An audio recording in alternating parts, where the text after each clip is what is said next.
similar. I always use clear cast resin, which is the most expensive. Is that polyester? Polyester resin. Very stinky. A lot of people can't get near it because they can smell it. Takes several days to off-gas it, so you have to leave it outside to off-gas. But even then, some people who have acute smell can still smell it a week later. I can't smell it. I love the smell. You know, it's almost like it's a high for me. That must be burning brain cells by the thousands. You know, I've smelt this for over 15 years. So resin. The resin attracts the negative energy because it's an organic compound. Originally comes from oil, gas. So it attracts it.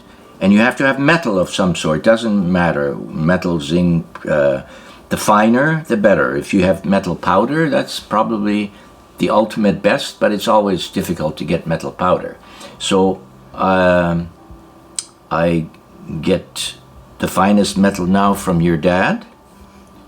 And before that I had larger metal, and it works. They all work. But the smaller and finer the metal is, the more easily it is to work with it. So resin, metal, and a crystal. Crystals, if I have like this one, a large crystal, then I wrap a copper coil around it. And that conducts energy out the top. And I make certain coils. The coils have an energetic quality, so the more you put in them, the more probably it amplifies the energy. So would you say that more coil wraps means more energy? Yes. Okay. Just the same effect as wrapping the coils around your foot. Right. Each coil increases the power. But away from the other, now when we're talking with orgone generators, essentially the same effect occurs. It's a transmitter of energy, and energy always moves in a circular motion, never in a straight line. Right. Everything in the universe, there is no straight line. Everything is curved. It looks like a straight line because the distance is so short for us. But when we look from here to the moon, things begin to curve. The farther you go, the more you see the curve. Does it have to curve in a certain direction? Yeah. It has to. Yeah, there's left-handed winding and right-handed.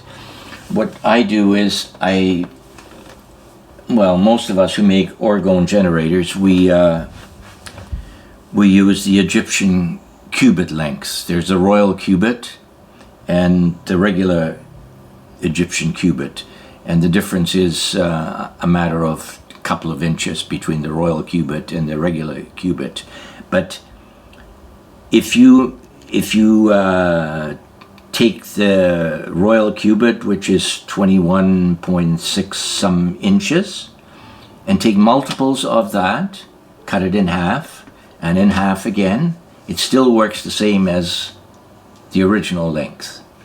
Okay. The important thing is that you have it again, so you can get multiples of the original.